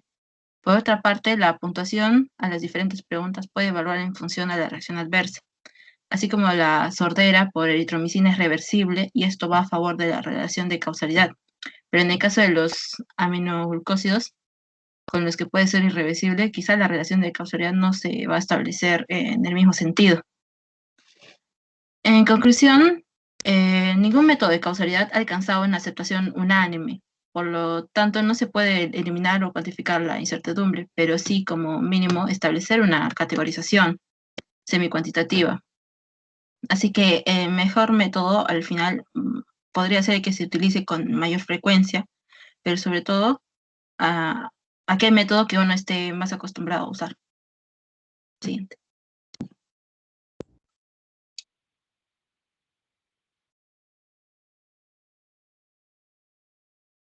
Siguiente, por favor. Bien. Buenas tardes, doctora, compañeros. Vamos a hablar que una forma de clasificar las reacciones adversas. Anterior, por favor. Anterior, porfa. Una forma de clasificar las reacciones adversas va a ser atendiendo a su mecanismo de producción. Sin embargo, como toda clasificación va a presentar inconvenientes, ya que en ella se oculta distintos elementos, ya sea mecanismos que son farmacocinéticos o farmacodinámicos, junto con el tipo y la localización de la lesión, entre otros. Una que suele aceptarse con mayor frecuencia es la propuesta de Rawlings y Thompson en 1977. En ella, las reacciones adversas se dividen en dos grandes grupos, que son la tipo A, que es la aumentada, y la tipo B, que es la extraña. Siguiente, por favor. Ahora hablamos de la tipo A.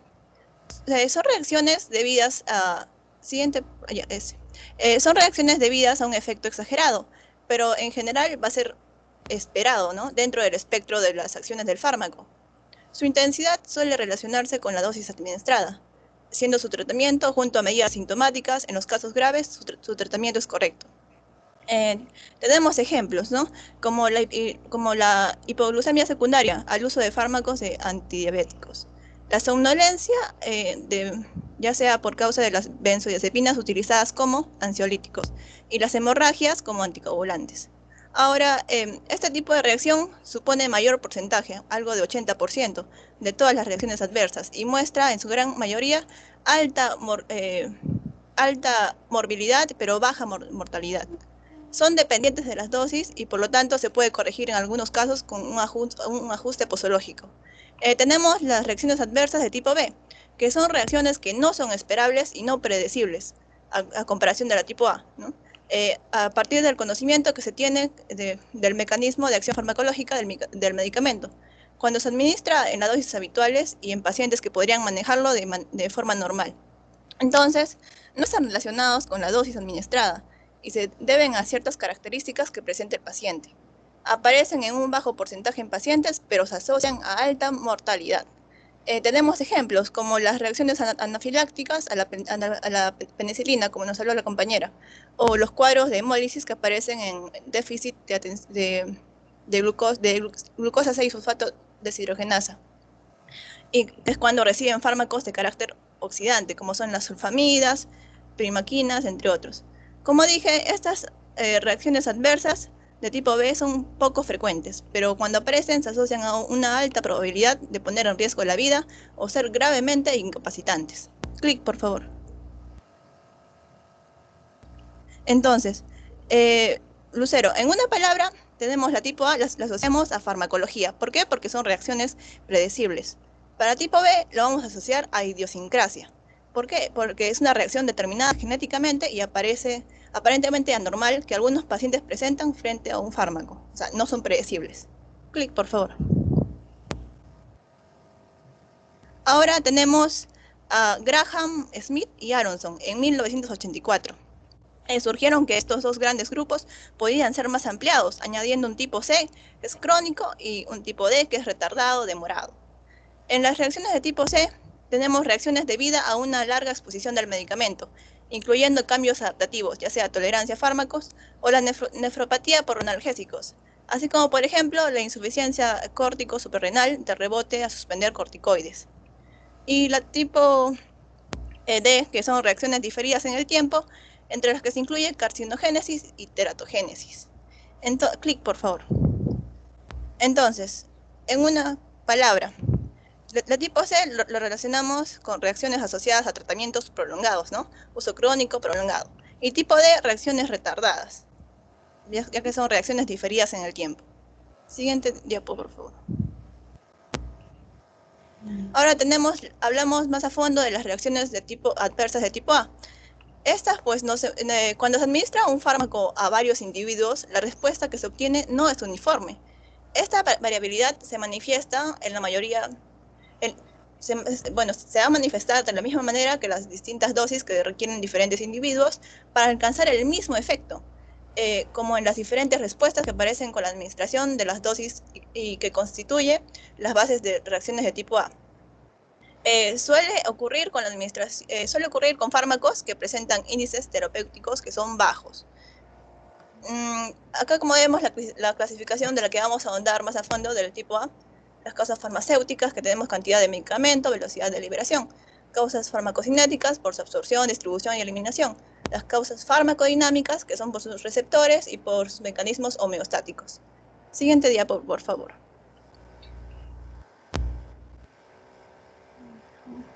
Ahora hablamos de las causas farmacéuticas. Tenemos, como dijimos, la cantidad de medicamento. Son condiciones de registros y controladas por las normas de buenas prácticas de fabricación. Las autoridades reguladoras y los fabricantes, mediante sus procedimientos de control y calidad, van a vigilar que los medicamentos contengan la cantidad de principio activo que aparece en su ficha técnica. Cuando estos requerimientos no se cumplen, podrían tener mayor cantidad de principio activo y reacciones adversas o menor cantidad de la necesaria para su efecto adecuado. Clic, por favor. Tenemos la velocidad de liberación, que, bueno, la velocidad de liberación de una preparación farmacéutica puede variar en función, ya sea del tamaño de la partícula, la cantidad, la naturaleza del excipiente, material que lo constituye. Por ejemplo, la liberación rápida de los medicamentos altamente irritantes, como son, por ejemplo, los AINES, tras la administración por vía oral, puede lesionar el tracto gastrointestinal. Este sería el caso de pacientes con alteración de motilidad esofágica a los que se le va a administrar alendronato y como resultado se produce una ulceración esofágica. Entonces, la liberación la velocidad de liberación también puede tener consecuencias sobre el efecto sistémico del fármaco.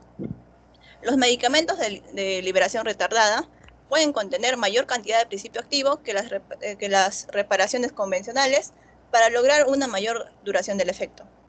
Si la integridad de ese mecanismo de liberación retardada se rompe, el contenido se va a liberar más rápido y que se producirán dosis mayores en tiempos cortos, con el consiguiente peligro de la aparición de efectos adversos. Siguiente diapo. Ahora hablamos de las causas farmacocinéticas. Primero, se denomina farmacocinética al estudio del curso temporal de las concentraciones de los medicamentos en distintos compartimientos orgánicos, o lo que conocemos, ¿no? Lo que el cuerpo hace con el fármaco.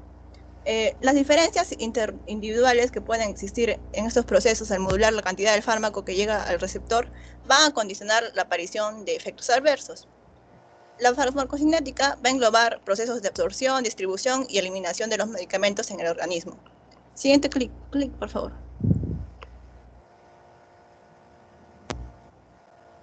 Clic. Ahora vamos a hablar primero, son tres, ¿no? Vamos a hablar de la absorción. La absorción puede llevarse a cabo a lo largo del tubo digestivo, que normalmente se realiza por difusión pasiva, sobre todo ¿dónde? En el yeyuno e ilion. La alteración tanto en la cantidad como en la velocidad de absorción puede tener implicaciones muy importantes. Por ejemplo, la comida incrementa la absorción de hidroclorotiazina, nitrofurantoína y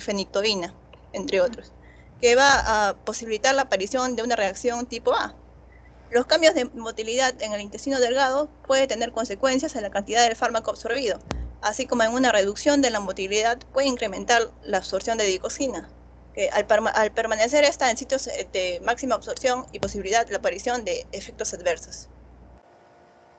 Siguiente, por favor.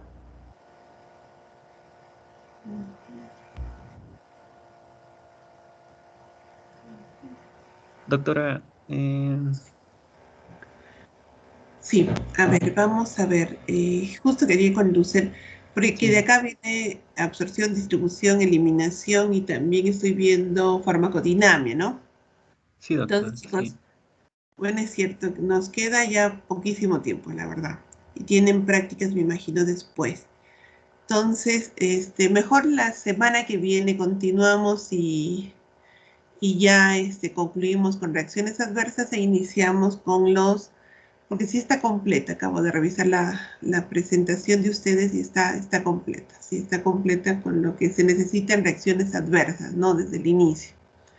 Entonces, la verdad yo sí quiero felicitarlos, es cierto, ha sido un poco prolongado, consideren siempre el tiempo, eso es cierto.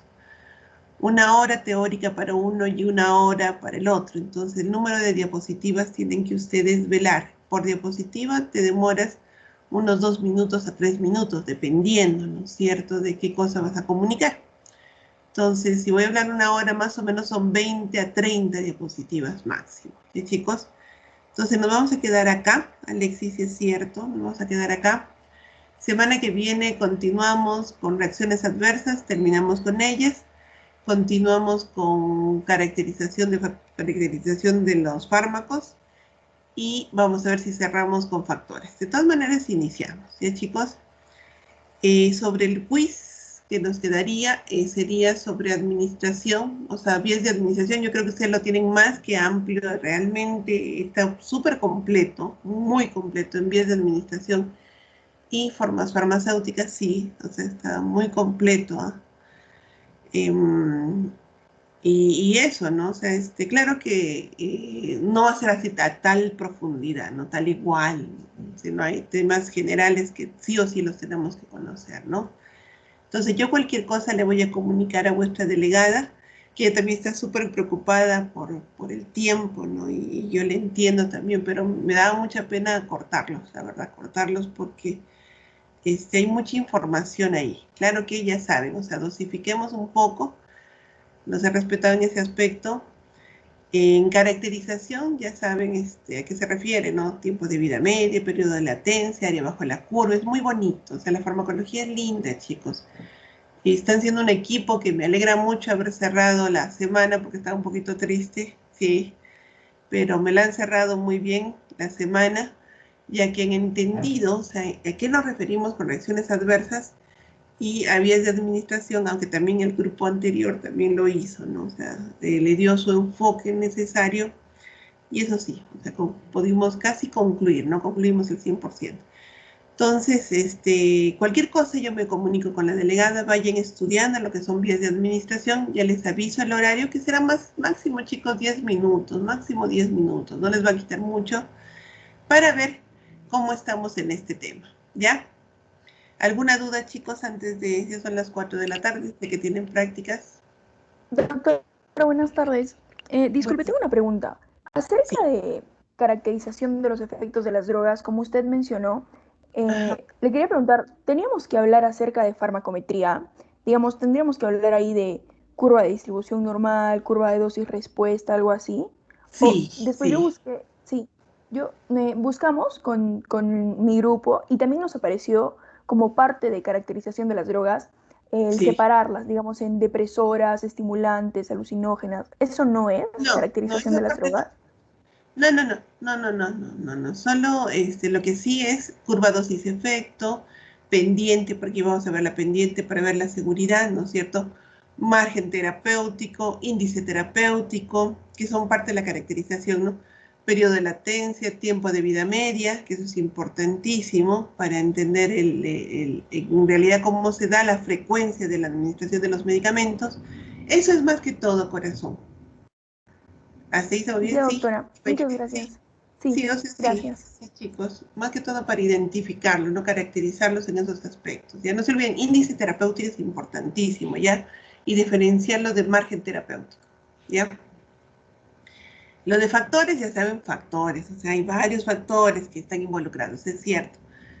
Pero es en general, ya no es tan específico, ¿no? Porque saben que después vamos a tocar grupo por grupo farmacológico, ¿no? Y ahí sí, y es otra cosa. Sí, eso es, chicos. ¿Alguna otra duda más, chicos? ¿Ninguna? ¿Todo Doctora, bien? Sí, dime, corazón. entonces me va a comunicar si hay pasito el día que haya, ¿verdad? Sí, va a ser el domingo con más seguridad, pero me dicen que el domingo algunos de ustedes tienen en la mañana, creo que tesis, no sé qué curso tienen. Entonces yo te aviso si va a ser en la nochecita, solo 10 minutitos, chicos, para ir confirmando cómo estamos, ¿ya? Sáquense la máxima nota, yo creo que lo pueden hacer. O sea, bien, esa administración es sencillo, ¿sí? Lo han hecho muy completo. O sea, la diapositiva de vuestros compañeros está súper completa, muy completa. Eso más que todo sería, pero yo te aviso, corazón, ¿ya? Ya, La hora doctora. exacta, me comunico con las 3 delegadas, les digo a tal hora y llamo. ¿Ya? Nos dan el pasito y que son 10 minutitos en su celular, rapidito, 5 preguntitas, así que no hay mucha cosa por ahí. Además es un solo tema, ¿ya? Ya, doctora. Está bien, gracias. Chicos, felicitaciones, de verdad, tranquilos. Vamos a avanzar el viernes que viene. Después vemos caracterización y factores. Vamos a ver hasta dónde vamos, ¿ya? De chicos. Muy bien. Bendiciones, chicos. Buen fin de semana. Gracias por concluir mi fin de semana. Sí, me parece muy lindo. O sea, profesionales, eso es. Y buscando información. Eso, sobre todo. Muy bien, chicos. Nos vemos. Bendiciones. Cuídense. Cuídense, por favor, ¿ya? Chau, chicos. Hasta luego, doctora. Igualmente, doctora. Hasta luego. Ese videíto, pásemelo, el de farmacovigilancia, está bonito. Pásemelo, está bonito. Está bien. Sí, hay que compartirlo. O sea, vamos a compartirlo. Está muy bonito de reacciones adversas. Bien clásico. Chau, chicos.